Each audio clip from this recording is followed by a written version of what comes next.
मैं पंकज जैन, सहायक प्राध्यापक विधि, BCS शासकीय स्नातकोत्तर महाविद्यालय धमतरी छत्तीसगढ़। आज मैं विधि भाग 3 द्वितीय सेमेस्टर के छात्र छात्राओं को उनके पाठ्यक्रम दीवानी प्रक्रिया संहिता एवं परिसीमा विधि के अंतर्गत एक बहुत ही महत्वपूर्ण टॉपिक न्यायालय की अधीनस्थता के बारे में बताऊंगा। Subordination of court. तो न्यायालय की अधीनस्थता, हमें यह देखना है कि देश में न्यायालय का क्रम किस प्रकार से है। तो सबसे पहले उच्चतम न्यायालय, सुप्रीम कोर्ट हमारे देश में सबसे उच्च शिखर पर उच्चतम न्यायालय है।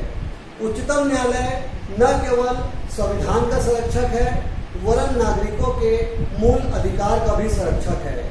संविधान में विधियों की व्याख्या करने का अधिकार उच्चतम न्यायालय को ही सौंपा गया है। भारत के संविधान को देखें तो उसमें उच्चतम न्यायालय के गठन, उसके न्यायाधीश की नियुक्ति, योग्यता, शपथ से संबंधित पूरी प्रक्रिया का वर्णन भारत के संविधान में किया गया है। हमारे देश में जितने भी न्यायालय हैं उसमें सबसे उच्चतम शिखर पर उच्चतम न्यायालय ही विराजमान है। उच्चतम न्यायालय के निर्णय मानने के लिए देश के सभी न्यायालय बाध्य होते हैं। उच्चतम न्यायालय का निर्णय देश के सभी न्यायालय पर बंधनकारी होता है, लेकिन उच्चतम न्यायालय अपने स्वयं के निर्णय को मानने के लिए बाध्य नहीं है। उच्चतम न्यायालय को न्यायिक पुनर्विलोकन की शक्ति भी प्राप्त है, जुडिशियल रिव्यू।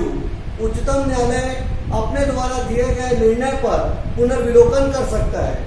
उच्चतम न्यायालय के निर्णय देश के सभी न्यायालय पर बंधनकारी होते हैं। यही कारण है कि हमारे देश में सबसे उच्च शिखर पर जो न्यायालय विराजमान है उसको बोलते हैं हम उच्चतम न्यायालय, सुप्रीम कोर्ट। भारत के संविधान में उच्चतम न्यायालय को सिविल मामलों में अपील सुनने का अधिकार, आपराधिक मामलों में अपील सुनने का अधिकार, यहाँ तक विशेष इजाजत से भी अपील सुनने का अधिकार प्रदान किया गया है। इस प्रकार न्यायालय के अधिक्रम में सबसे उच्च शिखर पर उच्चतम न्यायालय स्थित है। दूसरा, उच्च न्यायालय। प्रत्येक राज्य में एक उच्च न्यायालय होता है। कभी कभी संसद चाहे तो एक से अधिक राज्य या संघ राज्य क्षेत्र के लिए एक ही उच्च न्यायालय स्थापित कर सकती है। उच्च न्यायालय में जो न्यायाधीश की नियुक्ति है वो यहाँ पर न्यायाधीश की नियुक्ति के संबंध में भी पूरी प्रक्रिया का वर्णन भारत के संविधान में किया गया है। राज्य के अंदर जो सबसे बड़ा न्यायालय होता है वो होता है उच्च न्यायालय। भारत के संविधान के अनुच्छेद 226 के अंतर्गत उच्च न्यायालय को रिट अधिकारिता प्रदान की गई है। उच्च न्यायालय किसी भी नागरिकों के मौलिक अधिकार का उल्लंघन होने पर या अन्य किसी अधिकार के लिए भी उसमें रिट की सुनवाई कर सकता है।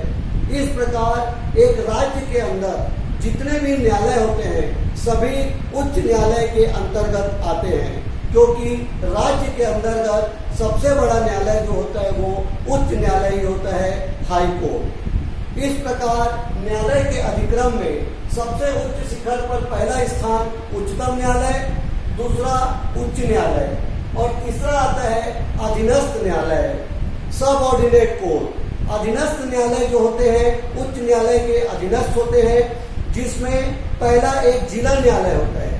हर जिले में एक जिला न्यायालय होता है जिसका पीठासीन अधिकारी जिलाधीश होता है। जिला न्यायालय को भी उच्चतम न्यायालय और उच्च न्यायालय की तरह मूल अधिकारिता भी प्राप्त है और अपीलीय अधिकारिता भी प्राप्त है।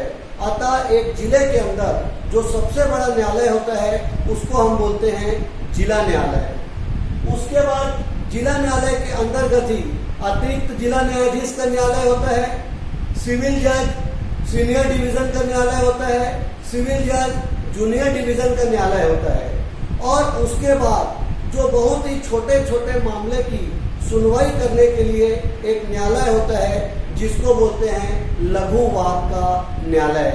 इस प्रकार इस अध्याय में न्यायालय की अधीनस्थता के अंतर्गत न्यायालय का एक क्रम निर्धारित किया गया है। मैं फिर से बताना चाहूंगा, सबसे उच्च शिखर पर उच्चतम न्यायालय होता है, सुप्रीम कोर्ट। उसके बाद जो राज्य में सबसे बड़ा न्यायालय होता है वो है उच्च न्यायालय, हाई कोर्ट। उसके नीचे होता है जिला न्यायालय। जिला न्यायालय के अंतर्गत अतिरिक्त जिला न्यायाधीश, सिविल जज सीनियर डिवीजन, सिविल जज जूनियर डिवीजन, और उसके बाद जो न्यायालय आता है वो होता है लघु वाद का न्यायालय। आपको यह भी बताना चाहूँगा कि देश में जो उच्चतम न्यायालय है, उच्च न्यायालय है, जिला न्यायालय है, इन सभी न्यायालय को मूल अधिकारिता भी प्राप्त है और इन्हें अपीली अधिकारिता भी प्राप्त है। लेकिन जो लघु वाद का जो न्यायालय है उसे केवल प्रारंभिक अधिकारिता ही प्राप्त है। इस प्रकार हमारे यहाँ न्यायालय का अधिक्रम स्थापित किया गया है।